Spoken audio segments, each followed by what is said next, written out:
Déjame hacer la grabación. Ok. Ujú. Bueno, les quiero agradecer a Octavio, Tavi González y Conrado Cepeda Payares por concederme una hora de su tiempo para poder hablar con mi clase. Conrado, amigo mío, autor además, vive ahora en Spokane, no es Spokane, en el estado de Washington. Pero después de una larga travesía de México a Puerto Rico, de Puerto Rico para acá, ¿no? Algo así. Bueno, después nos platicarás de eso. Y Tavi, ahora residente de Buffalo, originalmente de la República Dominicana, by way of New York, si no me equivoco, ¿no? Uh-huh. Y luego Wellesley, que no recuerdo dónde está Wellesley, pero en la costa. Boston. En Boston, por ahí, ¿ya? Entonces, bueno, y pues esta es mi clase, falta una persona. Son, como pueden ver, son todas muchachas, bueno, mujeres jóvenes, ¿ya? En el proceso de aprender español, aunque tengo dos heritage speakers, que es la Naila, que es boricua, ¿verdad? Sí, ahí está. Y Emneli, que es dominicana, ¿verdad? Ahí está.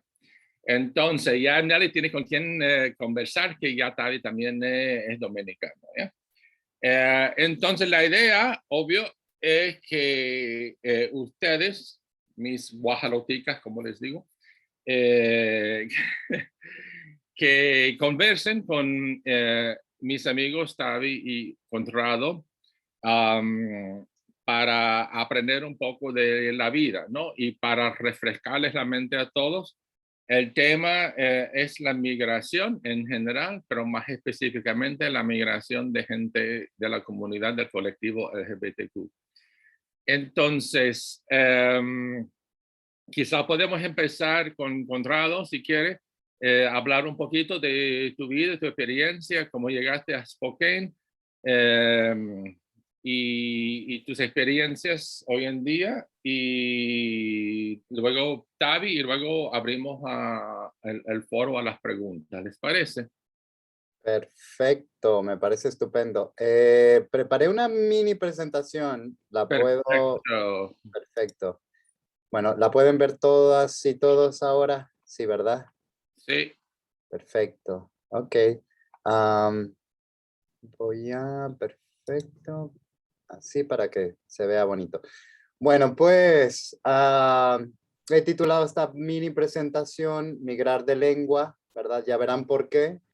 Mi nombre es Conrado Cepeda Payares, trabajo para Gonzaga University y para Spokane Falls Community College, actualmente dando español, lengua y literatura españolas en ambas instituciones.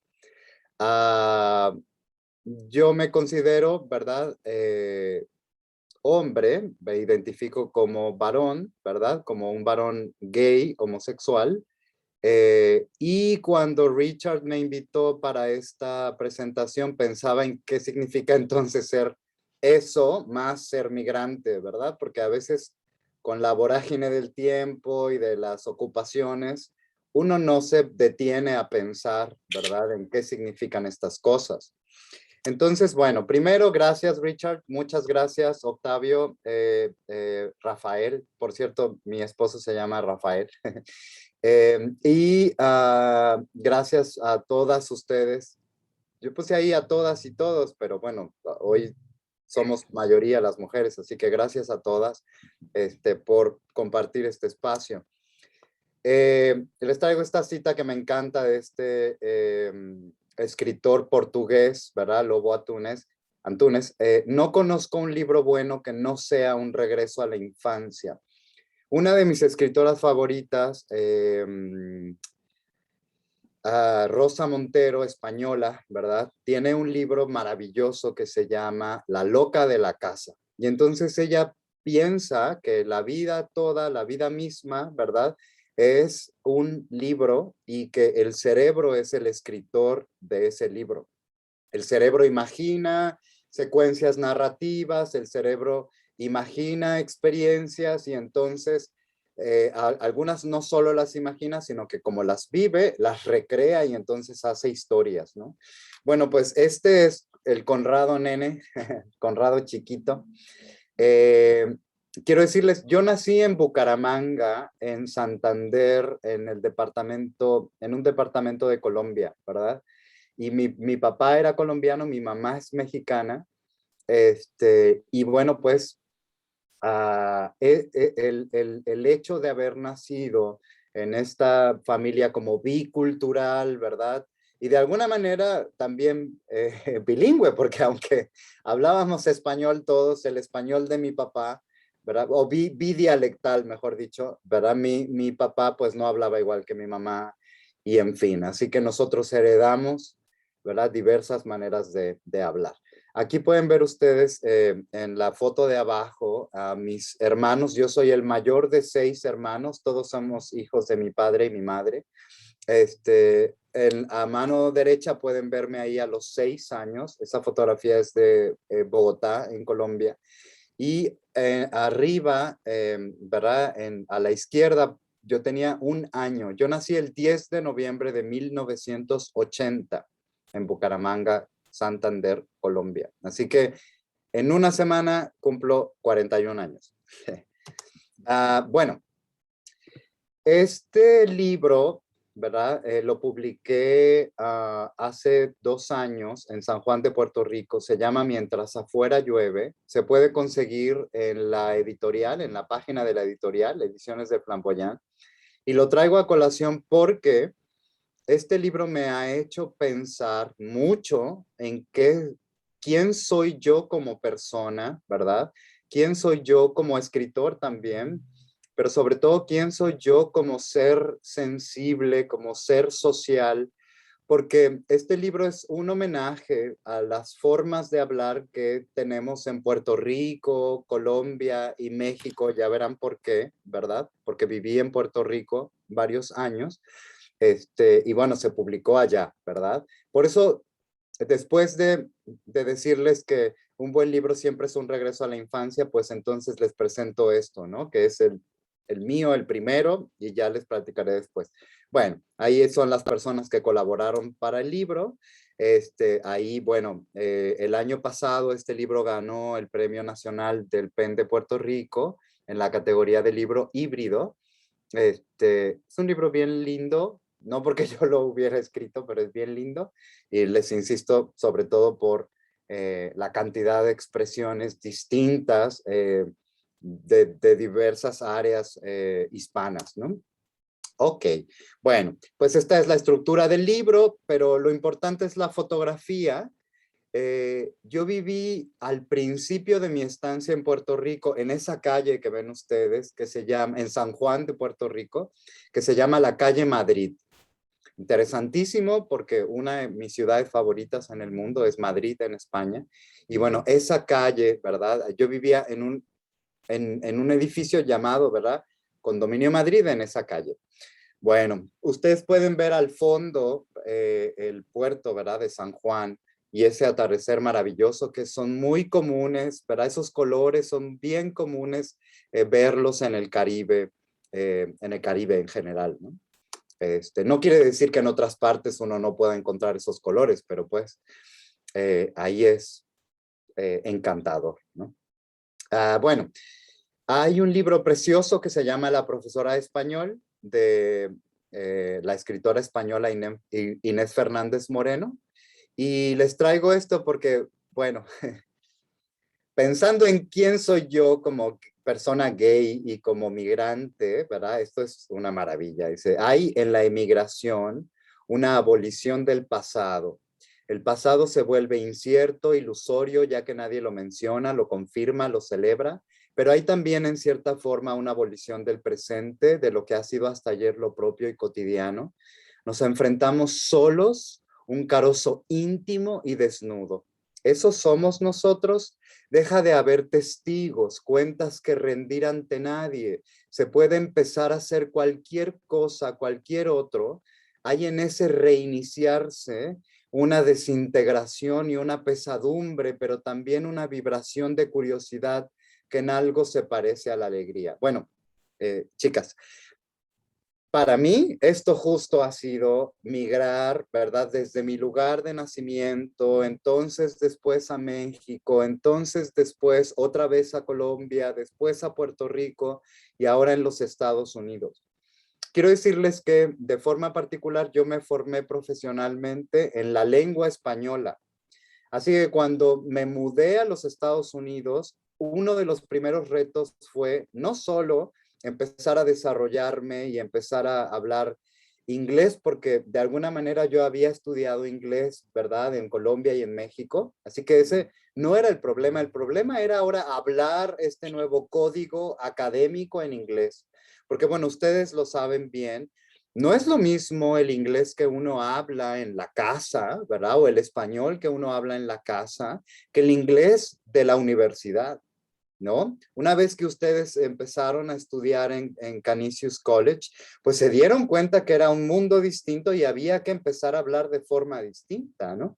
Entonces, imagínense todo el bagaje profesional, cultural, ¿verdad?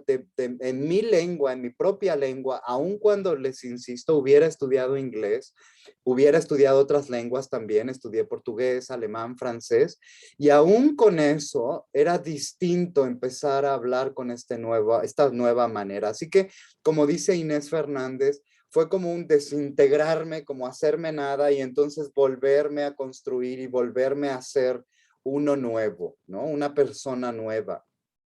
Bueno, estas son imágenes, ¿verdad? De Puebla en México, de San Juan de Puerto Rico. Esa fue mi segunda casa, el lugar, la verdad, que extraño más, en San Juan, en el condominio Concordia Gardens, muy cerca de un pueblo que se llama Trujillo Alto, que es bien lindo. Bueno, la imagen vale más que mi explicación, ¿no? Ahí pueden ver esos cielos magníficos. Puebla arriba, que también es una ciudad hermosa, señorial, ¿verdad? Magnífica. Y del lado derecho está Spokane Falls Community College, ¿verdad? El sitio donde empecé a trabajar en esta ciudad. Muy bien. Bueno, pues este es un fragmento de mi libro, ¿verdad? Que me parece bien interesante retomar porque fíjense que cuando yo me mudé a Puerto Rico, yo justamente pensaba, bueno, ¿será que entonces ahora voy a cambiar, ¿verdad? De mis maneras de hablar, de mis formas de hablar, porque por supuesto que haber crecido con gente colombiana y gente mexicana en mi misma casa, ¿verdad? Pues me daba una perspectiva también distinta de lo que significa ser latinoamericano. Pero efectivamente en Puerto Rico fue todavía distinto, ¿no? Entonces, bueno, ¿verdad? Por eso es que en el libro, ¿verdad? Ahí dice, los cajones se llamarán gavetas, los autobuses guaguas, los novios jevos, porque claro, ¿verdad? No solamente había que desintegrarme y volverme a integrar, como reconstruirme, sino también reimaginar mis formas de hablar y comunicarme, ¿no? Ok, bueno, el destinatario de ese libro, ¿verdad? Se llama Verde Luz y es una manera que los puertorriqueños tienen de llamar a Puerto Rico, ¿verdad? Verde Luz. Pero también es una canción que escribió Antonio Cabán Vale, alias El Topo, ¿verdad? Su nickname es El Topo, su apodo. Nació, también es escorpión, igual que yo, y nació el 22 de noviembre de 1942. Todavía vive, ¿verdad? Y para mí, Verdeluz iba a ser como ese nuevo hombre a quien yo iba a conquistar, ¿verdad? A quien yo iba a enamorar. A pesar de que, bueno, también era un lugar, pero también en mi imaginación era como un hombre, ¿verdad? También a quien yo tenía que imaginar. Cuando me mudé a los Estados Unidos, pensé entonces también en el nombre de la ciudad en la que iba a vivir. Spokane, en el estado de Washington, es un nombre indígena. La mayoría de la gente en Estados Unidos pronuncia Spokane, pero al ser un nombre indígena, ¿verdad? La gente pronuncia más Spokane, y significa lugar de los hijos de la tierra del sol, en lengua Spokane o Salish, que es precioso, ¿no? Entonces, ahora ya no iba a ser verde luz, ¿verdad? Esto es Puerto Rico, en esta imagen que les mencioné hace un rato, ¿verdad? Sino ahora iba a ser la ciudad de los hijos del sol, o de la ciudad donde habitan los hijos del sol. Y entonces, bueno, ese sol iba a ser mi nuevo novio, mi nuevo jevo, ¿verdad? Mi nuevo hombre. Como buen escorpión, pues soy, ¿verdad? Un hombre muy enamoradizo, y bueno, me encanta también hacer que la gente se enamore de mí, no solamente en términos románticos, sino también en términos personales, ¿no? Bueno, ¿por qué me mudé de México a Puerto Rico y luego de Puerto Rico a los Estados Unidos? Bueno, yo me mudé a Puerto Rico originalmente porque fui invitado para participar, para dar 2 cursos, uno de lingüística y otro de investigación, en la Universidad de Puerto Rico, en Carolina, que es un pueblo, que es donde está, es una ciudad, que es donde está el aeropuerto de Puerto Rico. Eh, y después conocí a quien ahora es mi esposo, y bueno, me inventé que pues entonces tenía que estudiar un doctorado. Recientemente, ¿verdad? Lo terminé. Y entonces, pues me fui a Puerto Rico ya no solo para trabajar, sino para estudiar también. No sé si saben todas que Puerto Rico es un territorio no incorporado de los Estados Unidos, y por lo tanto la relación que existe entre ambas entidades políticas pues es bastante extraña, ¿no? Como se dice en inglés, it's a shady relationship, ¿no? Y entonces, pues mientras viví en Puerto Rico, estaba a punto de empezar el doctorado cuando llegaron los huracanes Irma y María y destruyeron la isla, ¿verdad? Las islas, porque Puerto Rico en realidad es un archipiélago, no es una isla sola, y destruyó, pues prácticamente estos huracanes destruyeron la isla, ¿verdad? Así que bueno, me mudé por una cuestión de amor, por una cuestión de estudios, por una cuestión de trabajo, pero entonces después de Puerto Rico a los Estados Unidos fue por una cuestión de un desastre natural. Mi esposo fue transferido, ¿verdad? Por trabajo a Spokane, y teníamos 3 opciones: Chicago, Syracuse, New York o Spokane. Y pues para mí, de los 3, el menos frío era Spokane, así que decidimos, ¿verdad?, venir a esta ciudad. Durante un año no pude trabajar, durante un año completo no pude trabajar, porque viví en Puerto Rico como estudiante y después en los Estados Unidos tenía que actualizar, ¿verdad?, tu update en tu upgrade, actualizar mi estatus legal, y bueno, convertirme en residente permanente. Ahora soy residente permanente.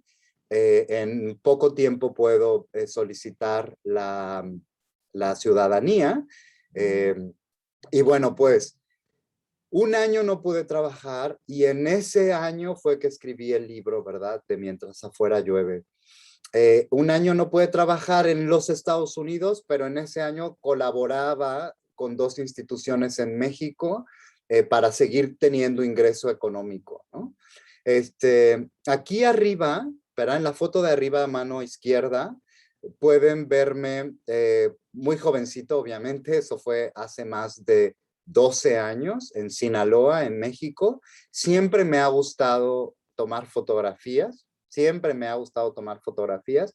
Y bueno, esa foto me hace pensar y compartirles que fui muy feliz como persona, ¿verdad? En México también, y en Colombia, y en donde he vivido. Siempre he sido feliz. Lo que pasa es que como buen escorpión siempre he sido, como decimos en inglés, such a drama queen, ¿verdad? Un dramático así impresionante. Abajo está la fotografía de mi esposo conmigo. Nosotros nos casamos aquí en Spokane, y luego a mano derecha ustedes pueden verme con un grupo de profesores, ¿verdad?, de middle school, lo que llamamos en México secundaria, que sería 7º, 8º y 9º, ¿verdad?, para ustedes. Eh, Eso es en el estado de Guerrero, en México. Yo trabajé en México como profesor y también como formador de profesores, ¿verdad? Trabajaba con otros profesores para profesionalizarse.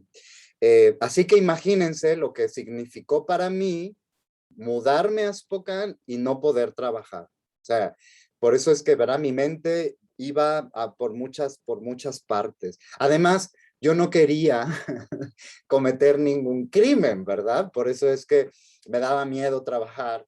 Incluso, no sé, en cualquier sitio no quería trabajar. Bueno, ese es uno de mis lugares favoritos en Puebla. Esa zona se llama Angelópolis, que quiere decir ciudad de ángeles, y ese era el nombre original de Puebla, la ciudad de los ángeles. Incluso fue nombrada así antes de Los Ángeles en California, ¿verdad? Era la ciudad de Los Ángeles, Puebla, y después se fundó Los Ángeles en California. Bueno, pues esta zona de Puebla colinda con otra ciudad que se llama San Andrés Cholula, que es precioso, y ahí pueden ver ustedes, por supuesto, la bandera ondeando de México. Y acá está, como les decía, a mí me gusta tomar fotografías. Esta fotografía me encanta y la tomé la primera vez que visité San Juan en el año 2009. Yo tenía 28 años y me quería comer el mundo y a todo el mundo, ¿no? Y bueno, esta es una fotografía actual de mi casa, que como decimos en México, que también es su casa, la casa de ustedes. Y bueno, pues es una fotografía, pienso yo, que muy bonita, porque pueden ver parte de lo que yo veo todos los días cuando lavo los trastes. Agatha Christie, esta escritora magnífica, ¿verdad? De suspenso, decía que ella pensaba en cómo pensar sus historias de asesinato y de terror lavando los trastes. Y bueno, yo ahora comprendo por qué, porque es horrible lavar los trastes, ¿no? To wash the dishes, ¿verdad? Es horrible fregar, como se dice en muchas otras partes. Bueno, como les decía, ¿verdad? Mi travesía fue de Bucaramanga a Bogotá, a Puebla, a Ciudad de México, a San Juan, a Río Piedras, en Guaynabo, en Puerto Rico, y finalmente en Spokane. Y quiero remarcar, ¿verdad? Me gustaría remarcar este asunto de que yo estudié en lengua española, por tanto mi cerebro está hecho, ¿verdad? Profesionalmente en lengua española, y ha sido uno de los principales retos de vivir aquí, ¿no? Como reinventarme. Ok, bueno, ¿verdad? Finalmente estas fotografías, como les comenté hace un rato, en el 2018 me casé, ¿verdad? Con Rafael Cepeda, que también se apellida Cepeda, pero él es puertorriqueño, ¿verdad? Él es boricua, y no tiene nada que ver con mi familia. Ahí pueden ver ustedes otra imagen de Puebla, una imagen de Spokane abajo y una imagen de San Juan en Puerto Rico. Estos lugares me han conformado, me han hecho, ¿verdad? Como persona. La primera vez que tuve, y con esto quiero cerrar, la primera vez que tuve conciencia de ser una persona gay, ¿verdad? En el mundo, yo tenía 20 años. Claro, a mí me llamaban la atención, me sentía atraído por los hombres desde muy joven, desde adolescente, ¿verdad? Desde que yo era un teenager. Pero cuando tenía 21 años, fui a una conferencia, ¿verdad? A un congreso, como decimos en español, a un congreso, y una persona lesbiana, ¿verdad? Una mujer lesbiana, estaba hablando de lo que significa ser mujer y lesbiana en Latinoamérica.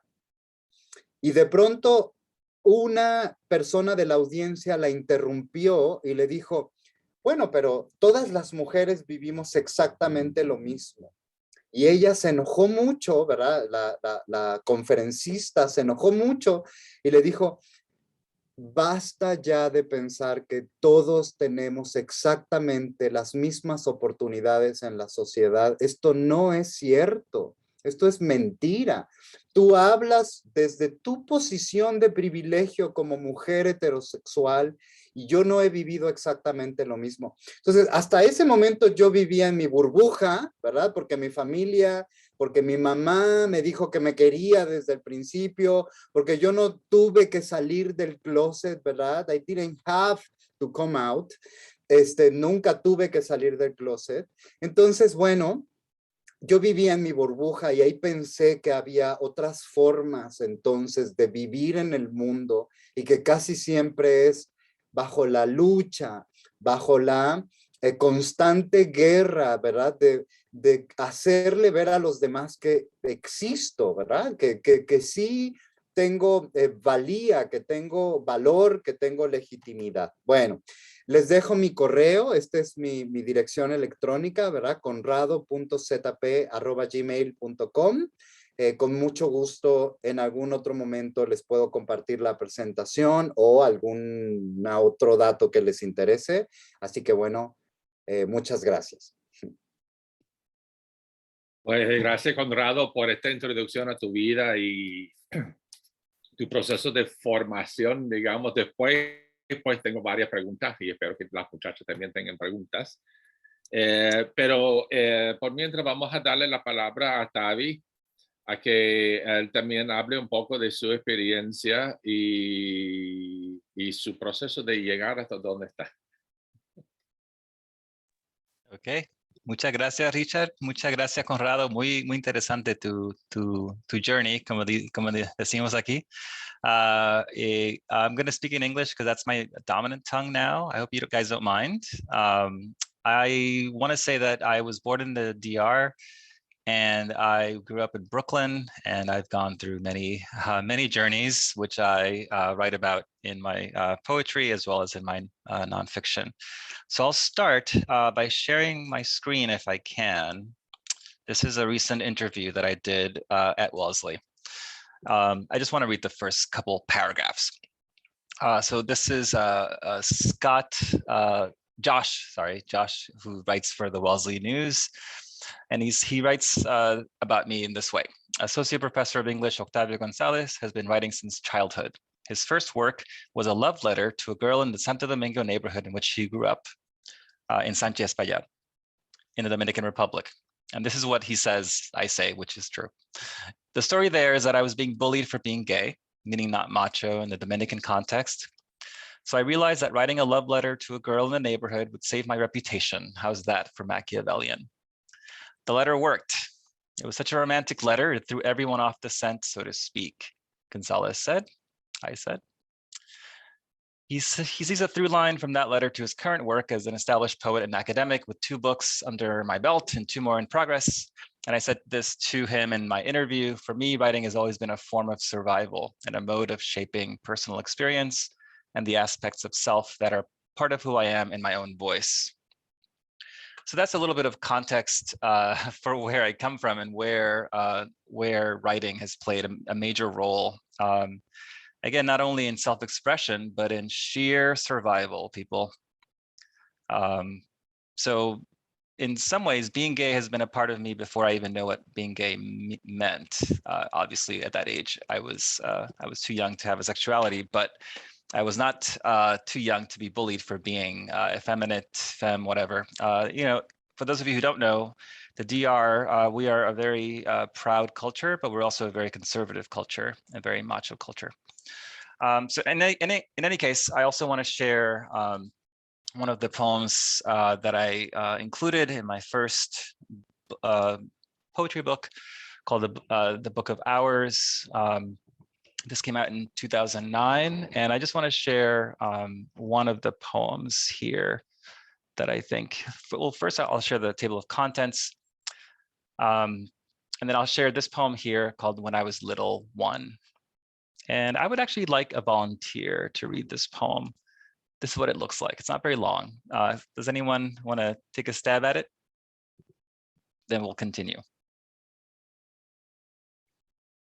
I can do it. Thank you. Go ahead. When I was little, I was warned not to put small change in my mouth or else I would swallow it. I used to keep warm nickels, pennies, even dimes, sometimes inside my mouth, swirling them ever so gently like a treasure. One time I swallowed. It was a nickel. I was nervous, but everyone told me it would be all right. My insides would repel the foreign substance. Although I looked for it for days after this, I never did see it again. I never held coins in my mouth after this, knowing they would not be safe. Thank you, Juliana. Okay, so I want to open this up here. This is obviously a prose poem, and it's also an allegory. It's one of the first poems in this collection. What are your first impressions? Why is this a poem, and what is it about?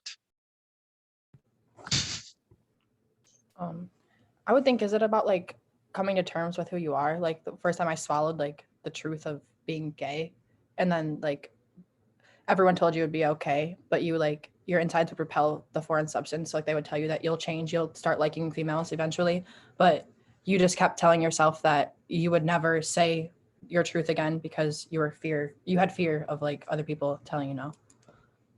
I like that a lot. And so in this reading, the coin represents the core self, which is interesting because it is a foreign substance, right? And as Juliana says, it's meant to be expelled.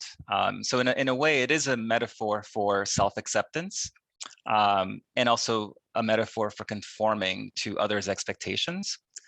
Other thoughts about this? Why is it a poem? What are your reactions? What does it mean?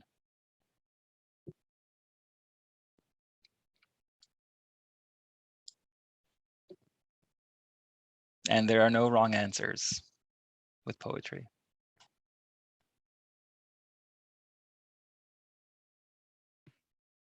Y no me vengan con que, oh no, es en español y me da pena. No, está hablando en inglés, vaya, no tengan pena. As you can tell, my style is very collaborative. And so I would like to take this time to really engage with your minds and your souls. And this is how I'm trying to present a little piece of mine. So that's where I'm coming from with this third degree and interrogating you about my own work. So if you can think about why this is a poem, what is your reaction and what does it mean? And the reason, again, I'm doing that is to bring your voices into the conversation around these themes, and also to think about what is the coin in your life? What is the coin that you've swallowed that you're not supposed to swallow, that people will tell you you should spit out or that you will expel, and that you never did, right? That's the other piece to Juanita's reading, right? That the coin never reappears. So obviously it was intrinsic. It was never meant to be expelled. Anything that you want to say about this?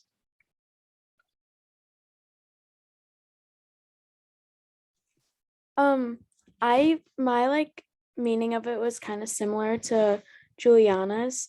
And I just really thought it was like cool how you use like coins to represent like what you were trying to feel and speak on the outside and inside. Thank you, Joanne. I think I misnamed you, Juliana. I'm very sorry about that. I'm really bad with names. I'm hopeless with names. Yeah, that's an interesting observation. Now, do any of you have any questions about how this poem came to be? What do you think inspired this poem? Do you think it happened? Do you think it's fictional? Or is it nonfiction? I feel like it's fiction. It's just compared to a real story. So it's just applied to your life. So is it like you're coming out? That's a wonderful interpretation. And I will say that this is pure nonfiction. This is pure autobiography. This actually all happened. And that happened when I was little. I literally did swallow a Dominican nickel. And I don't remember if it ever came out or not. Sorry to be so graphic. But this actually did happen. And I think that's a really interesting point, right? That the pieces of your life that are experiences can become works of art if you shape them through your point of view and your own voice. And nothing is off limits when it comes to poetry. And so again, the idea that you can find meaning in the most ordinary experiences and memories means that you don't have to invent them. they're already part of your life and what you have lived, what you will live. So going from the memory, going from the experience to the memory to the work of art is part of the process of becoming who you are. You can also tell, I think, the shape of this poem. Can anyone say anything about the shape of this poem? How does it look like other poems? How does it not look like other poems? It's like broken down in almost like 2 different paragraphs. Yeah, notice it looks like it's in 2 paragraphs, which means that it looks like it's prose. And so you would consider it a prose poem, right? That the line breaks are not necessarily intentional, right? They're just fitting across the page. So instead of looking like stanzas and line breaks, it looks like a piece of prose writing. I will say, however, that is also fictional. These line breaks are intentional. I made sure that dimes ended there instead of in the next line. And so it's a poem that's pretending to be not a poem about swallowing a nickel that never came out. And so again, there's a certain kind of duplicity or mystery in the meaning of the experience that the poem tries to record without solving the mystery. And that is what makes it a poem ultimately. In a sense, being who you are is a mystery. And all you can do is try to articulate that mystery to yourself. And if you are so inclined, articulate the mystery of who you are to others, including to a reader or a lover. Juliana, is that a hand? I just had a question. Did you purposely like not capitalize anything to like keep the youth type tone? And then like the punctuation with the continuous commas, is that just like to show that life continues or no? I love that. Where do you see the continuous comma? Are you talking about the warm nickels, pennies, even dimes? Yeah, like the list right there. And then in the second stanza, well, I guess, I don't know, you said like, we'll be all right. My insides would repel from the substance. And the next the next sentence, you also use a comma. 3 sentences in a row use a comma. Yeah, there's a certain kind of continuity, right? It's almost like things are happening one after the other without any sense of understanding of what's happening, right? And that's partly what's being described, right? So the form, as you're saying, the syntax, the punctuation represents that confusion. I mean, think about it. You're not supposed to swallow coins. Like if you're like 6 years old and you do this, you will think that you're going to die, right? And that's partly what I thought. So yeah, there's also that kind of that speed, right? Warm nickels, pennies, even dimes. The speed of those lists, I think, is also part of that accelerating anxiety, right? There's also the rhyme that I kind of surreptitiously include. So dimes sometimes inside, right? So I do a lot of these kind of, again, crypto poetic, what do you call it? Flourishes that create poetry out of prose. And so again, it speaks to the duality of my experience as an immigrant, as a man of color, as a Dominican, as a Latino, as a very well-educated PhD professor, and always having these contradictions inside. And so in a sense, I had to make poetry work for me, as opposed to trying to fit myself into the poetry. I made the poetry fit me. And so that's where you have these touches, like the lower case, right? It's absolutely what Juliana suspected. The lowercase I is for the little I, right? The younger I. Anything else before we move on? I think I want to open up to the group after my little show and tell. Anything else you want to say, Sarah? Is that a hand? Yeah, I was just going to say, when you said I never did see it again about the coin, I thought that was very insightful. And I kind of interpreted it as like the boundaries were gone and expectations were lifted of what you were supposed to be, instead of like, kind of forcing you into a mold that you didn't want to be in. Yeah, isn't that excellent? It's an interesting, if you think about it as a story, right? It has a certain kind of cliffhanger, right? That coin was never seen again, and so you're forced to understand what happened and what does it mean that it happened that way, since even the adults were wrong, right? Emma? I was gonna say, earlier you mentioned that like typically if you're 6 and you swallow coins, you're going to be nervous about like dying and stuff like that. I like how at the end you used knowing they would not be safe. Is that referring to the coins? So kind of referring to yourself as the problem rather than the coins themselves being in your mouth a problem? Yeah, it's a little ambiguous, isn't it, Emma? Mhm. Why would it be they would not be safe, right? As if I am the problem, as you're saying. So the coins would not be safe in me, right? So I'm not Mhm. able to handle them safely. There's also something about is the they only about the coins, or is it about another plural noun here? Simone?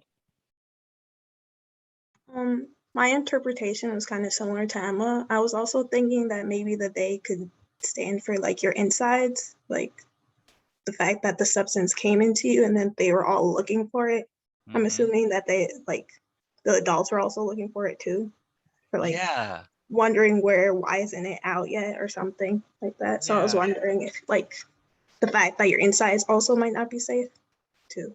Yeah, isn't that amazing? So that they could refer to my insights, right? It could refer to what the speaker refers to everyone, and that's where I want to end with this reading of this poem. Notice how impersonal that description is. Think about it. You're 6 years old. You just swallowed a nickel, and the speaker writes, "Everyone told me it'd be all right." Who's everyone? Who would be the everyone in this case? Adults. Your family? It would be your family. It would be the speaker's family. And I think, again, I wanted to, again, end with this point.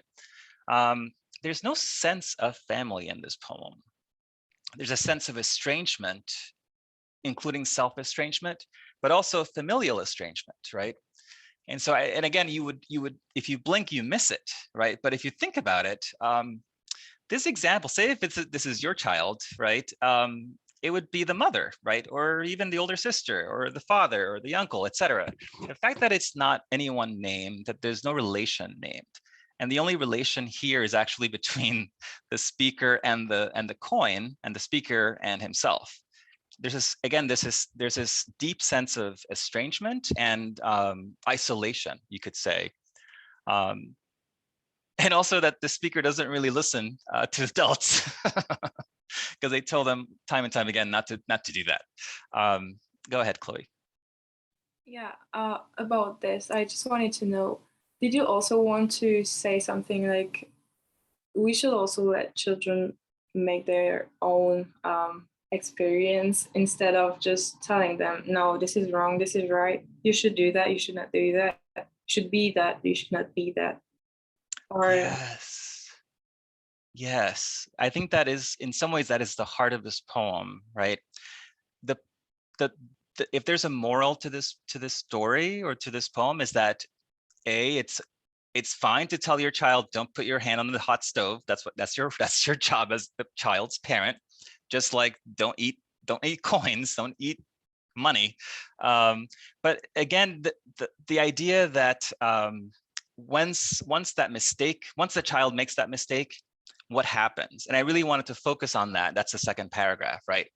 One time I swallowed, it was a nickel. I was nervous, but everyone told me it would be all right. Again, you don't have this sense of the parent taking care of the child once the child makes the mistake, right? If you do have a child and they touch their hand on the stove, you kiss it and make it better, right? There's no sense of anyone kissing and making it better in this example. And so what you have here is a child figuring out the world by himself. And that's, again, deeply estranging and also almost antithetical to Dominican culture, antithetical to Latinx cultures across the globe. And so in a way, my upbringing, my childhood, and my formation were really idiosyncratic and atypical. And with that, I'll leave it there and open up for everyone else. Thank you. Pues gracias, Tavi, por compartir con nosotros algunas de las cosas que has escrito. Les recomiendo a todas que lean más de Tavi, que tiene también no sé si llamarlos ensayos, pero narrativas de Tavi, de sus experiencias, ¿ya? O narrativas híbridas, mejor decir. Tavi, me resulta interesante también en el poema dos cosas, que son monedas y no son como decir, no sé, marbles o alguna cosa así, ¿no? Son monedas que tienen que ver con valor, algún tipo de valor, ¿no? Y también el título de la colección, The Book of Hours, que es una referencia, obviamente, a The Book of Hours con H, ¿ya? Que son también cuestiones de hacer reverencia, ¿no? De pedir, de conversación con Dios, digamos, o lo divino, ¿ya? Entonces, esas dos cosas me también resuenan un poco. Sí, sí, sí, interesante. So, porque son monedas, so there's another reason why you wouldn't want your child to eat coins, right? It's because you need those coins. So we were very, very poor. But again, if you think about it, it's almost like in this context, the coins have more value than the child. That's also the subtext here. At least that's how it feels if you're that age, right? And then the thing about the Book of Hours, El Libro Nuestro, right? You don't say the Book of Hours in English, you say our book. And so in a sense, this is my first book that I published, my first poetry collection. And in a way, it was a collective effort. And it also is, in some ways, an homage to my family. So the dedication, I'll just share this really briefly, the dedication here. Where is it? And I'll share it really briefly. So the Book of Hours, and this is my dedication. What do you notice about this list of peoples that are being dedicated to, that this book is dedicated to? It's very short. It's just one line. Yes, it's very short. So it's not an acknowledgements. The acknowledgements are longer, but so usually, you know, in a book you have a dedication. Usually it's like one person, maybe two people. What do you notice about these people? You don't For some mention of your them, Oh, one at a time. Sorry. you go, Juliana. Oh, I just said I don't know if you named your parents by name, but I don't see your parents listed. Good, excellent. So there's no, again, no reference to the familial, right? Emma? I was gonna say, are they nicknames because they're slashed?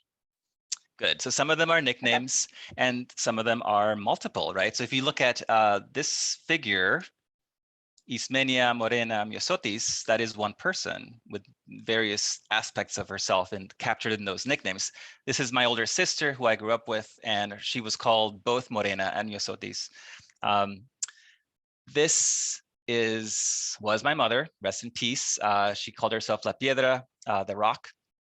And this is my older half brother, Jackson. And this is my childhood nickname.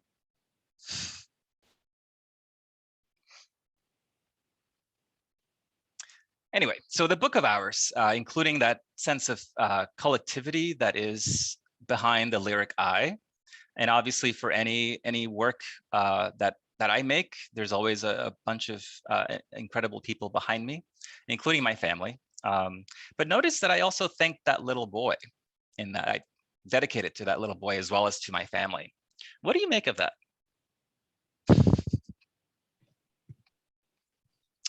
Let's see, Joanna and then Simone.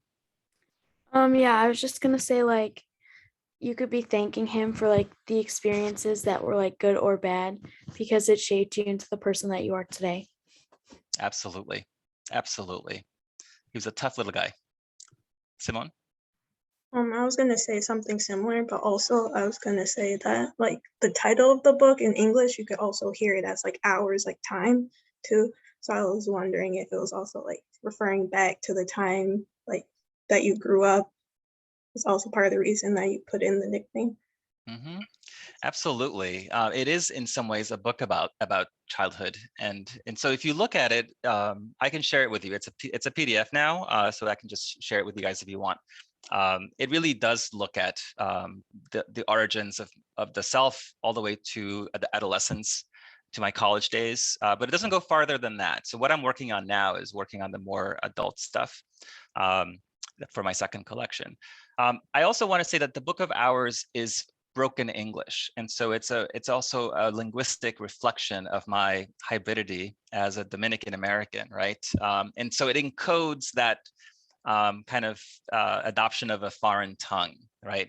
In the title itself. But again, if you blink, you miss it, right? So it has all those meanings. And that really, for me, came together in that. So I'm very, very proud of it and very thankful to share it with you all.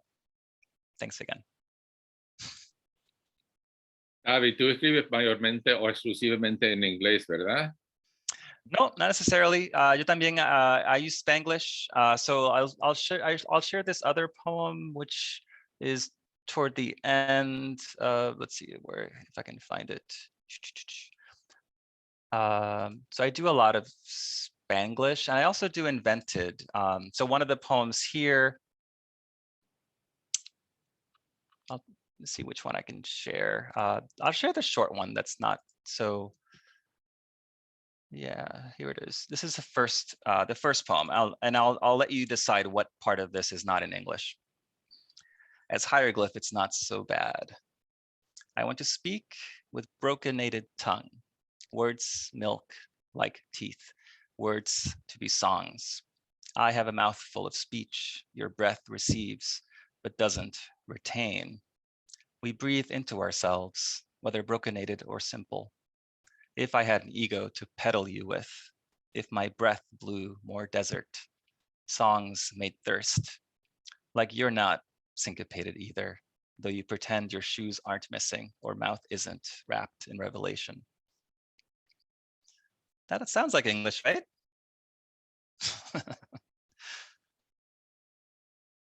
What's not English in that poem?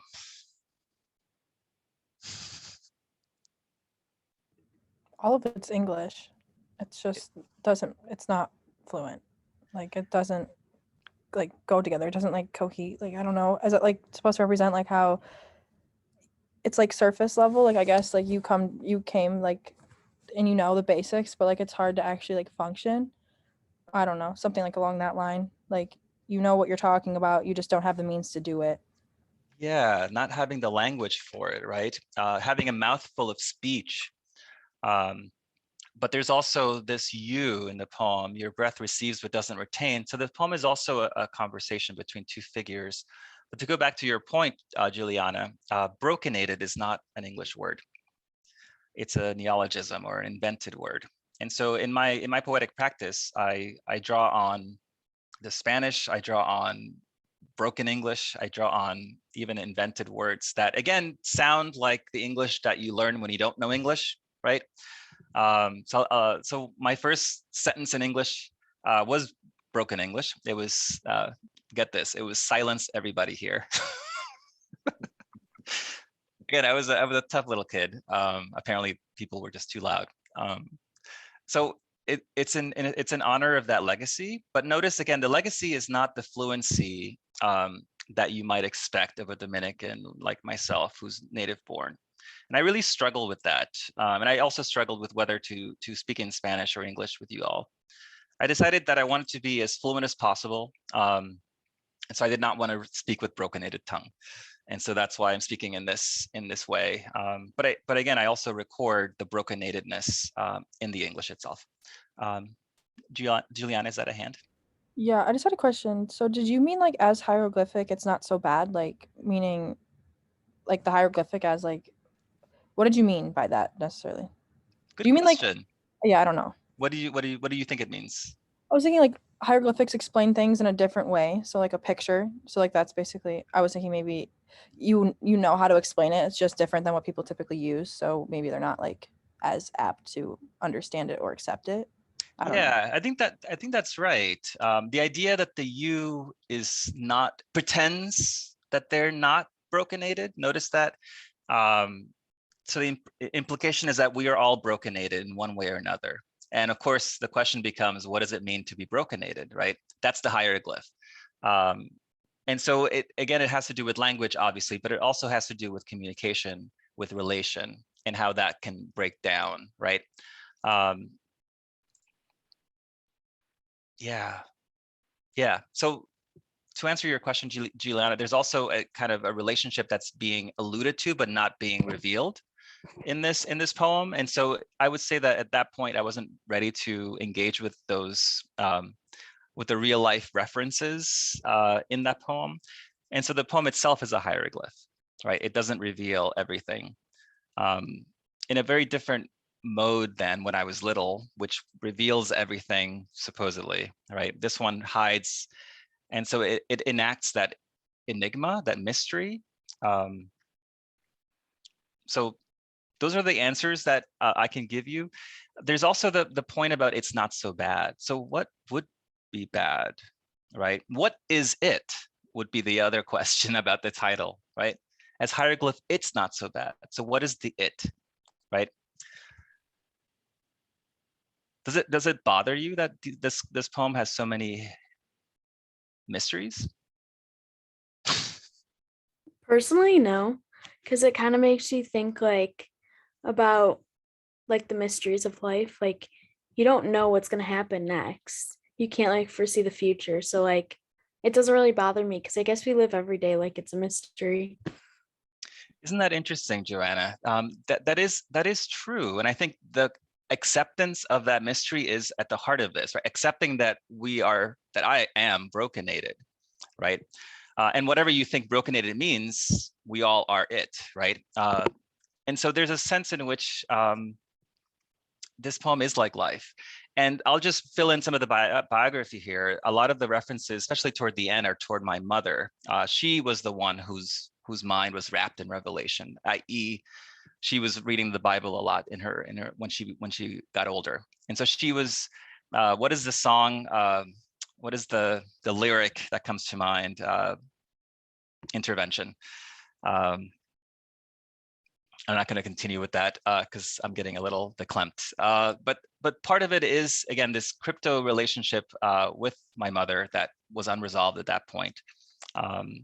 And choosing speaking of the hours, and as in the devotional book, choosing the church over family would be another version of this story. And the son, i.e. me, or the speaker of this poem, wanting her to receive my mouthful of speech and retain it, right?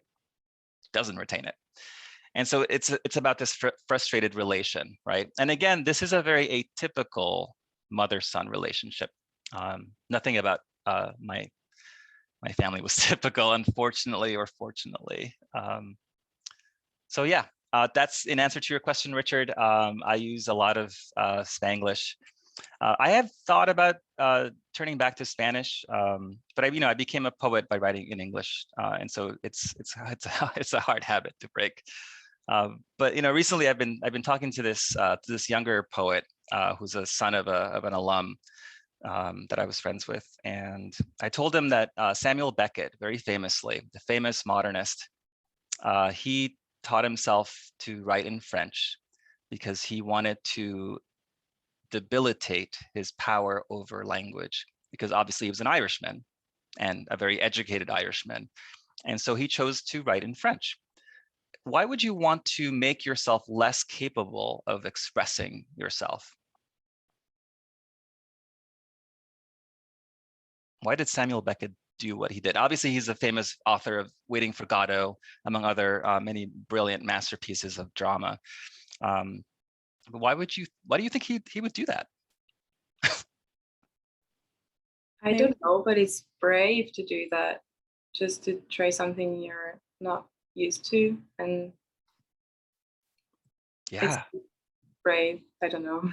It's super brave and super risky, right? If your goal is success, you don't want to attenuate, you don't want to handicap in the sense of horse racing. You don't want to handicap yourself, right? Juliana, did you want to jump in? Yeah, I was just thinking maybe like he knows he has privilege, that people do understand his message at the time. So maybe he's putting himself in the shoes of people who are misunderstood by the masses. So I don't know. And it maybe that's basically what I think. Yeah, I mean, it's good to think about English as an imperial language, and obviously the Irish were the first colonies of the British, right? And so he was a colonial subject in a sense, just as all Irish writers are and always have been. And so in a sense, it's rejecting the colonial tongue but ironically choosing another colonial tongue, French. But it's still it's an alien tongue, right? And it does weaken his power to express himself. And I want to go back to that question. It is brave, it's risky. It's also in a way making yourself weaker and wrestling more with language. It's an interesting kind of question. So for me, to go back to Richard's question, writing in Spanish would be like Samuel Beckett writing in French. I do translate from the Spanish to the English, but at this point, I've been so steeped in English that it really is. It really would be Spanish would be my second tongue at this point. So it would be like writing in French. So I'm thinking of doing it for the same reason I think that Samuel Beckett did it, was that there's a certain power in having less control over language. I think interesting things can happen when you have less control over the tools of your trade, so to speak, when you just let yourself go. And that can be revealing in many ways. So stay tuned. I may write in Spanish yet. Bueno, la pregunta viene porque mi amigo, que es escritor Jaime Manrique, que es novelista y poeta, escribe sus poemas en español, pero las novelas en inglés. Y él tiene sus razonamientos por la cual lo hace de esa forma, pero él también vivió hasta los 20 y pico de años en Colombia, ¿no? O sea, se formó en español emocionalmente y luego aprendió inglés estando en Estados Unidos. Sí, Conrado, muestra esa novela es de las mejores que he leído en toda mi vida. Me encanta, me encanta, me encanta, me encanta. Es increíble, como Esta tarde para siempre. Es una novela increíble, la verdad. Así que sí, él usa las dos lenguas, pero no puede escribir poemas en inglés, sino en español, y no puede él escribir novelas en español, sino en inglés. Así que su formación lingüística es así. Me resulta también interesante, Tavi, en el poema que nos mostraste, que la palabra distinta es brokenated, que es una conjugación irregular de por sí, broken, al igual que en español roto. Y te digo que todos los estudiantes cometen el mismo error de rompido en vez de roto, ¿no? Y Conrado, a lo mejor tú puedes también verificar eso, pero es curioso, ¿no? Que esa es la palabra que está rota en el inglés, ¿no? Y bueno, Conrado, te propongo la misma pregunta, que si has escrito en inglés o si tienes interés en escribir en inglés, sí. o cuál es tu proceso de creación literaria. Bueno, de hecho, ¿verdad? Mi formación profesional, mi background, ¿verdad? Mi formación profesional es lingüística y literatura. Y entonces, para mí, ¿verdad? Yo no me creía que iba a llegar a ser sujeto vivo, ¿verdad? De esos procesos que estudiaba en lingüística, ¿no? Entonces, por ejemplo, hay un concepto que se llama language attrition, ¿no? Entonces yo pensaba, a mí eso nunca me va a pasar porque yo soy una persona educada y no sé qué, mentira. O sea, estos procesos ocurren en verdad en todos los seres humanos en mayor o menor medida, ¿no? Entonces, en mi caso, aun cuando casi siempre, ¿verdad? He escrito en español, ahora es que estoy empezando a explorar el ritmo. Me encantó, Octavio, que hace un rato, ¿verdad? Mostraras este poema porque, exacto, o sea, ¿qué no es inglés de ahí? Primero el ritmo, o sea, el ritmo está en español, ¿no? Yo no me atrevería ni siquiera a decir que en Spanglish, sino en español. O sea, esta herencia, ¿verdad? Del romance, de los corridos, ¿verdad? De los versos octosílabos aparentemente sencillos, pero que después son bien complejos. O sea, eso es español y eso es herencia, ¿verdad? De nuestra lengua. Y a mí me pasa entonces ahora que, por ejemplo, incluso hace poquito escribí un poema primero en español y luego lo pensé en inglés y lo escribí en inglés y salió una cosa muy, muy interesante en mi cerebro, ¿no? O sea, fue como decía Inés, ¿verdad? Fernández hace un rato en la cita que les compartía, es como rehacerme, ¿no? No sé si tengamos todavía tiempo, pero si quieren les puedo leer. Es un poema chiquititito. ¿Tenemos tiempo todavía, Ricardo? Sí, tenemos hasta las menos 10. Pues miren, se llama, miren, el poema, y es curioso por cómo está conectado con esto que dices, Octavio. El poema se llama Lengua Rota. Les voy a compartir en español, ¿verdad? Y bueno, sumando un poquito lo que decías, Richard, de que broken-ated sería como rompido en español. En lingüística también existe este otro concepto, ¿verdad? Que es prestigio de lengua, ¿no? Y entonces, cómo ciertas formas nos incluyen o nos excluyen de grupos, o nos incluyen o nos excluyen de ser parte, ¿no? Y pues decir rompido, por ejemplo, en el centro de México, es que te estás excluyendo ¿verdad? De las cúpulas sociales, ¿no? Si tú dices, tengo un brazo rompido, es como decir, no sé, es peor que decir y'all, ¿no? En inglés, o sea, es todavía peor que eso. Les voy a entonces a compartir, pueden ver mi nota, ¿verdad? La nota, para que lo vean también, porque a lo mejor es distinto, ¿no? Escucharlo nada más, saberlo. Bueno, entonces se llama Lengua Rota y dice, lengua rota, cultura rota, mano rota, rompo, rompí, rompen. Las conjugaciones son enemigos de la nación, de la lengua. Lame mi corazón roto, habla mi tierra rota, extrañamente a tiempo. Destruido, raído, rompo, rompí, rompe, roto, destruido. Mi pie roto golpeó mi vida. Silencio roto, ojos rotos, inglés roto. Observo mi mano izquierda y por la otra te alcanzo con mi propio espíritu. Mis venas no están rotas, mis labios no están rotos, mis riñones no están rotos, mis intestinos solitarios no están rotos. Hago el amor con, sin y a pesar de las palabras, aunque no celebro la tristeza, rompí mi mano de por sí rota para hablar con fuerza, abiertamente, a pesar de mi cielo roto. Entonces la versión en inglés, ¿verdad? Es broken language. Y es broken language, broken culture, broken hand, break, broke, breaks. Conjugations are foes of the nation of tongue. Lick up my broken heart, speak of my broken land, right on time. Broken up, broken down, break, broke, breaks, broken, broken up. My life is beaten by broken foot, broken silence, broken eyes, broken English. I watch my left hand, and on the other hand, I reach out to you with my own spirit. My veins are not broken. My lips are not broken. My kidneys are not broken. My solitary bowels are not broken. I make the love with or without or despite the words. Though I don't celebrate sadness, I break my broken hand to speak up despite my broken sky. Pues sí, ahí está, ¿no? Y como pues les decía, como el proceso de pensarlo primero en inglés, y bueno, nada, que estoy escribiendo ahora un libro, ¿verdad? Que se va a llamar Colorless Man, suena horrible, pero es a propósito, ¿no? Colorless Man, y estoy explorando esa transformación que dice Inés en mi espíritu, ¿no? Y sí tengo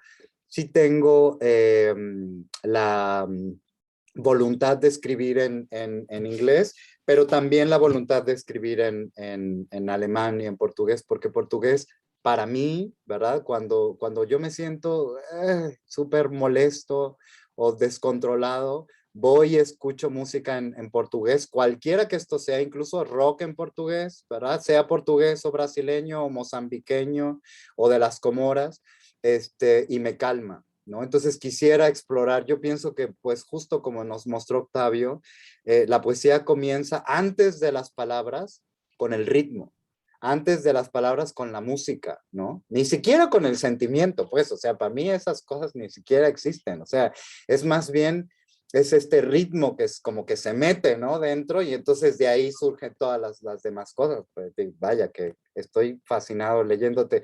Octavio, ¿dónde puedo conseguir The Book of Hours? Porque ya lo googleé y ya vi en Amazon y ya vi en eBay y no lo puedo Sí, conseguir. es sold out. Yo te puedo enviarte firmado con todo eso, con autógrafa, si quieres. Gracias. Me da tu De dirección. regreso te envío el mío también. Me Gracias. encantaría, sí. Let's trade. I'm gonna buy your book anyway, so. Okay. Yeah. Yo que no tengo libro para intercambiar, pues a mí me manda esta mental, confirma. Mira, esta cuestión lingüística de linguistic exclusion es complicadísima, ¿no? Porque, vaya, yo soy profesor de español, ¿no? Y me toca enseñar de cierta forma, tratando de dar espacio a todas las variaciones, como puede ser testiga Naila, la boricua, y Emneli, la dominicana, con las variaciones que existen, ¿no? Pero eso de estándar y lo que no es estándar es muy difícil también. Bueno, como dijiste tú, ¿quién fue? Tú, Conrado, de bus y guagua y colectivo y no sé cuántas palabras para la misma cosa, ¿no? Yo tiendo a usar la palabra guagua, pero es una confusión, ¿no? Entonces las pobres mías que están aprendiendo español me oyen a mí hablar, oyen a mi colega que es de España con su español peninsular, pues no sé, es una cuestión bien complicada, ¿no? Sí, sí, como dije, para mí lo complicado es que lamentablemente, ¿verdad? Socialmente esto nos incluye o nos excluye y puede ser también devastador. O sea, yo tuve la fortuna de trabajar con Naila, hola Naila, ¿verdad? En la entrevista y fue precioso. Yo le decía, hey, deja de pensar, ¿verdad? Stop overthinking, ¿no? Y entonces le decía, es como, yo sé que es complicado, pero mira, yo tuve que dejar de hacerlo porque de otra manera me estaba acabando, ¿no? O sea, eso mismo que se vive, ¿verdad? Porque, bueno, también enseño español y les digo a mis estudiantes, eso mismo que ustedes viven con esta lengua, yo la vivo todos los días porque entonces yo trato de pensar en que me quiero proyectar y quiero verme como profesional, como no sé qué, hasta que dije, y perdonen mi español, hasta que dije al carajo, ¿saben? O sea, no me importa, ¿no? Finalmente, la concepción que tienen los demás de uno mismo, pues es de ellos, no mío, ¿no? O sea, sí la gente me ve como más profesional, menos profesional, más alto, más bajo, más gordo, más flaco, es su asunto, no es el mío. Así que sí, tuve que dejar de pensar demasiado en estas cuestiones de la lengua, porque es destructivo, ¿no? Es horrible estar pensando en que, y entonces, ¿qué tal si digo keep me posted en vez de please let me know, ¿no? Y entonces, ¿qué tal si digo tal cosa? Porque si no, bueno, ¿qué tal si digo you bet en vez de you are very welcome?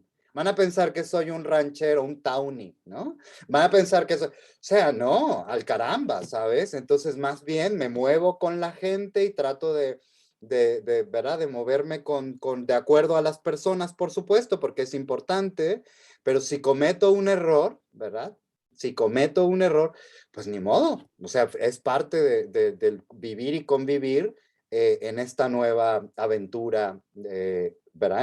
En otro sitio. Así que sí, claro. Y esto que dices, Richard, es bien importante. O sea, también en Puerto Rico me pasó, ¿no? Porque las formas cultas en México, ¿verdad? No son las mismas formas en Puerto Rico, ni en España, ni en Colombia, ¿no? O sea, por ejemplo, decir platicar, ¿verdad? Que es to speak, ¿verdad? Platicar. En México es una forma cotidiana, pero también puede ser culta. En España, decir platicar es súper towny, súper ranchero y súper oldie, ¿no? O sea, eso es súper viejo, eso ya no se usa, eso solo se usa los bisabuelos, ¿verdad? Pero platicar nadie los. Entonces, imagínense, la primera vez que hablaba con alguien que me gustaba mucho de Galicia, ¿verdad? En España, yo le dije, sí, porque cuando quieras vamos a platicar. Y él se quedó como, pero, como, ¿por qué usas platicar, no? Si tú estudiaste en la universidad. Entonces, claro, o sea, es un constante diálogo, ¿no? el hablar. Pero bueno, sí, sí. Y claro, con eso de practicar, pues se acabó la amistad, ¿no?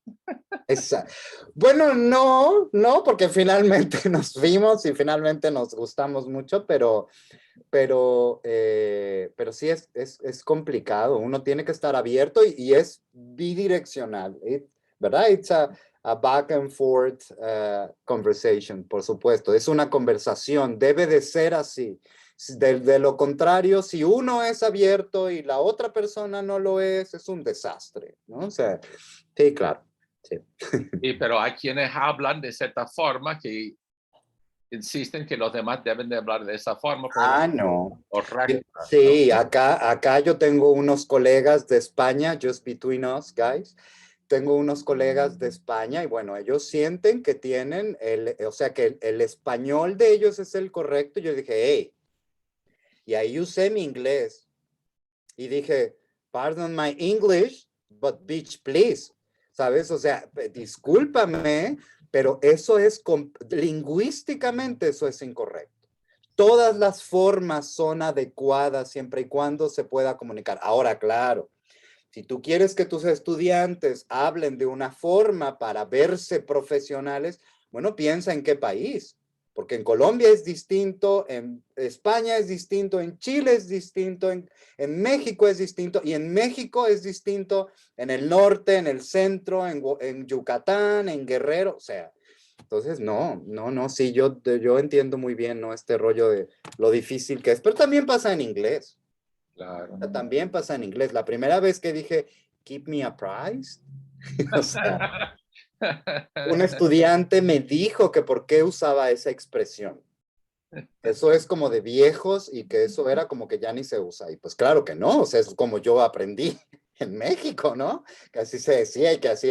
Aquí en Spokane nadie usa may I come in, may I use whatever, nadie usa may, todo el mundo dice can, ¿no? Y para mí, al principio era un escándalo porque pensaba, Dios mío, pero es que el inglés es una lengua tan rica y la diferencia entre can y may y might y should y no sé qué tiene que estar ahí. Hasta que dije, no, aquí se usa can, voy a usar can, ¿no? O sea, está bien.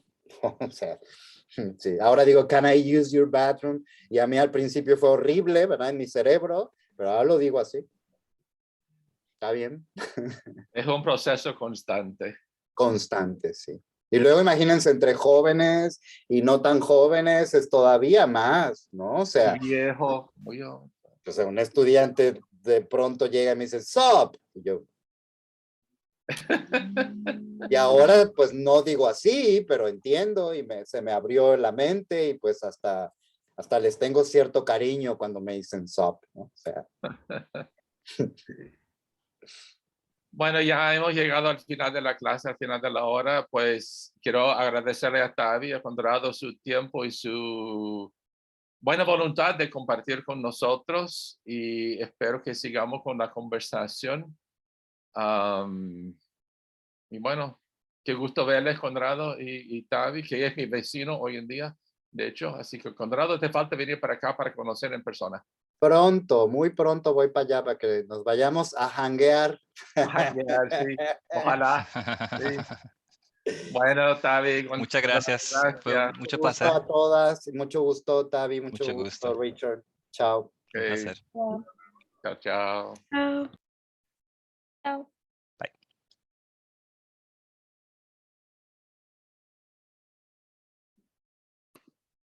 Are we done? Yep, we're done.